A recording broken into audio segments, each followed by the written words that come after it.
Hello అండి, నమస్తే. Welcome back to our channel. పిల్లలు నిద్ర లేచిన వెంటనే నేను బెడ్ అయితే సర్దేస్తున్నానండి. ఉదయాన్నే నాకు ఇంటి పనులు అయిపోయిన తర్వాత, అంటే ఇల్లు చిమ్మేసుకున్న తర్వాత ముగ్గు పెట్టేసుకొని నేను ఫస్ట్ చేసే పని బెడ్ సర్దడమేనండి. బెడ్ నీట్గా ఉందనుకోండి, బెడ్రూమ్ మొత్తం చాలా నీట్గా అనిపిస్తుంది, మనసుకు కూడా ప్రశాంతంగా అనిపిస్తుంది. కిచెన్ గందరగోళంగా ఉన్న, బెడ్రూమ్లో బెడ్షీట్స్ అన్నీ చిందరవందరగా ఉన్నా, విప్పిన బట్టలు ఉన్నా మనకి చిరాకు వేస్తూ ఉంటుంది కదా.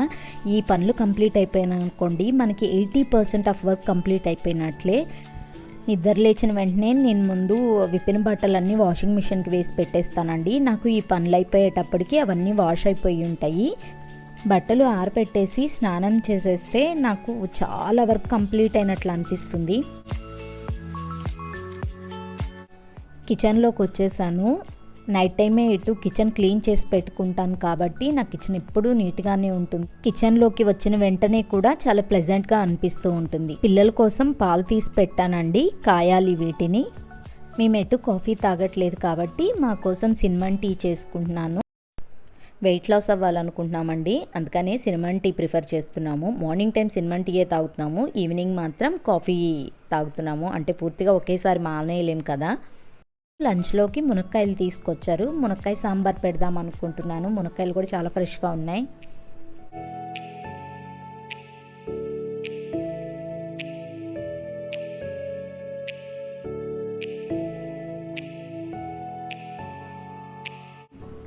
లంచ్కి రైస్, కందిపప్పు నానబెట్టి ఉంచాను. ఇలా ఒక 15 నిమిషాలన్నా నానబెట్టి ఉంచితే రైస్ కూడా చాలా బాగుంటుంది. అందుకని 10 to 15 మినిట్స్ పాటు నానబెట్టి ఉంచుతాను. ఇంకా నాకు బ్రేక్ఫాస్ట్కి రాగి జావ చేసుకున్నాను.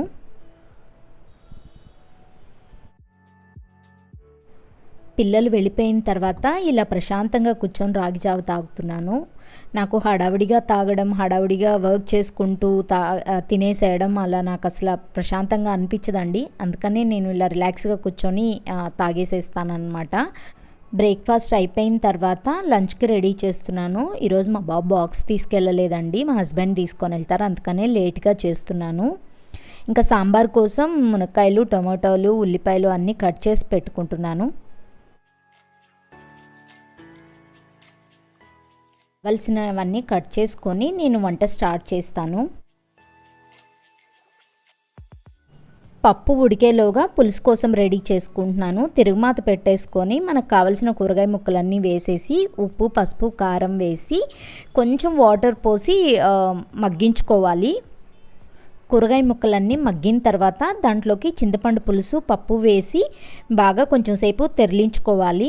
ఇలా తెరలినేటప్పుడే కొంచెం సాంబార్ పొడి కూడా వేస్తే చాలా టేస్ట్ ఉంటుందండి. నేను ఇంట్లో చేసిన సాంబార్ పొడే వాడతాను.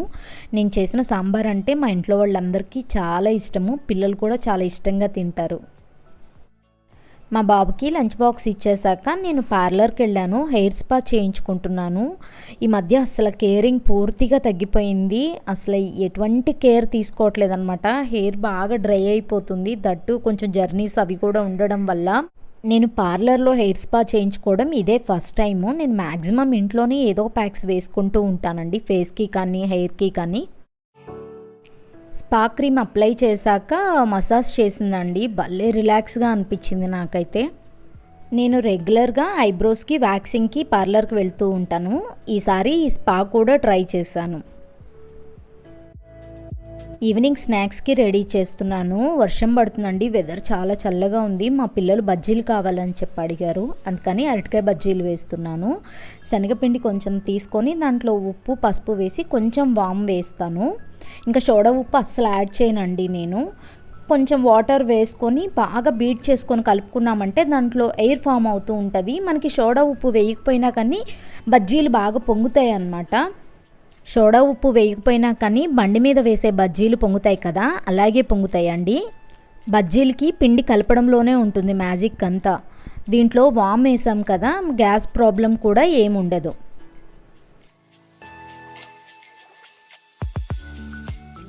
ఈ విధంగా బాగా బీట్ చేస్తూ కలుపుకోవాలి. ఇలా మనం వేలు పెడితే ఎంత తిక్కుగా వచ్చిందో చూసారు కదా, అలా కలుపుకోవాలన్నమాట పిండిని. ఇలా పిండిని బాగా కలుపుకొని ఒక 10 నిమిషాలు రెస్ట్ ఇవ్వాలి. ఈలోగా ఆయిల్ హీట్ చేసుకోవాలి.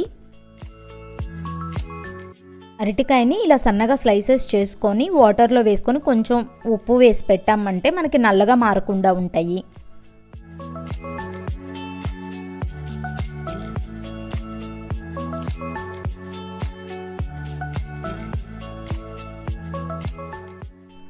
ఆయిల్ హీట్ అయ్యాక ఒక్కొక్క స్లైస్ని తీసుకొని ఇలా పిండిలో బాగా డిప్ చేసుకొని ఆయిల్లో వేసుకోవాలి. ఆయిల్ మీడియం ఫ్లేమ్ మీద ఉండాలండి. హై ఫ్లేమ్లో పెడితే పైన అంతా మాడిపోతుంది, లోపల ఉడకదన్నమాట. బజ్జీలన్నీ వేసుకొని ఇలా మీడియం హీట్లో వేయించుకోవాలి.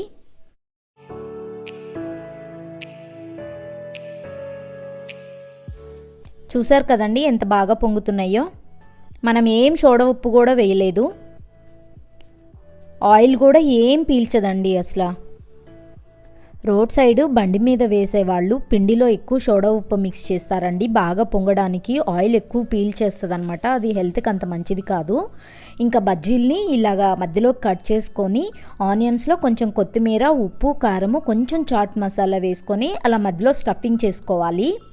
మా పిల్లలకి ఇలా ఆనియన్స్తో తింటామంటే చాలా ఇష్టం అండి.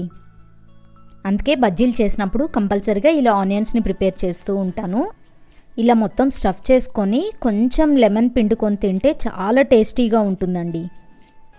వర్షం పడేటప్పుడు బజ్జీలు తింటూ వేడివేడిగా టీ కానీ కాఫీ కానీ తాగుతూ ఉంటే ఆ హ్యాపీనెస్సే వేరు కదా. చెప్తుంటేనే మీకు కూడా నోరూరుతుంది కదా. ఎటు వాతావరణం చల్లగానే ఉంది, మీరు కూడా బజ్జీలు వేసుకొని ఇలా ట్రై చేయండి ఈసారి. డెఫినెట్గా మీకు కూడా నచ్చుతుంది. ఈ వీడియో నచ్చింది అనుకుంటున్నాను. ఈ వీడియో నచ్చితే లైక్ చేయండి, షేర్ చేయండి. అలాగే మన ఛానల్ని ఎవరైనా సబ్స్క్రైబ్ చేసుకోకపోతే మాత్రం తప్పకుండా సబ్స్క్రైబ్ చేసుకోండి. Thank you for watching.